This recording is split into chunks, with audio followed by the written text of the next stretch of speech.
दुईजना नानीहरू छ है अर्को सानो नानी त भागेर गयो अन्त अब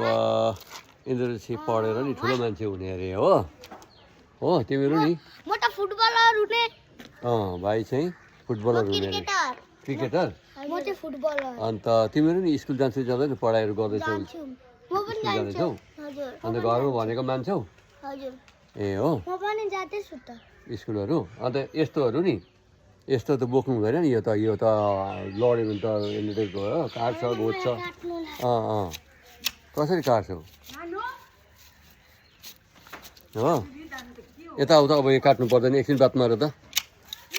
एकछिन बात मार त यता हो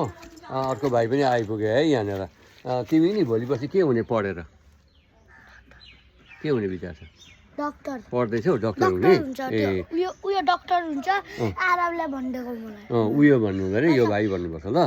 म त अभिजित भन्छु ए हो डाक्टर फेरि हो ए हो अन्त के जान्दछौ तिमीले चाहिँ के गर्नु जान्दछौ तिमी के पढेको छ अहिलेसम्म भन त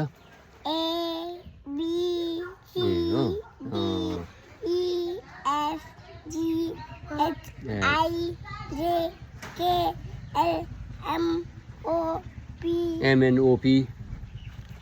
ये बड़ा भाई आ गया फिर ये दूसरा भाई आ गया फिर भाइ यता हो त तिमीलाई त मैले सोधेँ कि तिमी चाहिँ भोलि पर्सि पढेर के हुने विचार छ ठुलो मान्छे ए पुलिस हुने किन पुलिस हुने किन के गर्नु लागि धरतीको त्यो स्वयंसेवक सफाइहरू अच्छा सफा गर्नु लागि अन्त कुन क्लासमा पढ्छौ तिमी 6मा अन्त पढाइको अलिकति भनिदेऊ न 6मा के पढ्यो geography math Hindi English science अच्छा तिमी गेम्सहरू चाहिँ के खेल्छौ गेम्सहरू फुटबल ए अब नि एउटा गीत सुनाइदियो नि तिमीहरूको अब कुन गीतहरू गाउँछ गाउँमा अब स्कुलमा हो कोही बेला क्या त फेस्टिभलतिर त्योतिर गाउँछ नि म गाउँदिनँ त्यो साथीहरू खालि दिन्छ साथीहरूले कुन गीत गाउँछ के थाहा छैन ए अच्छा तिमीहरूको कुन भाषाको गीत गाउँछ कुन भाषाको गीत गाउँछ उनीहरू साथीहरूले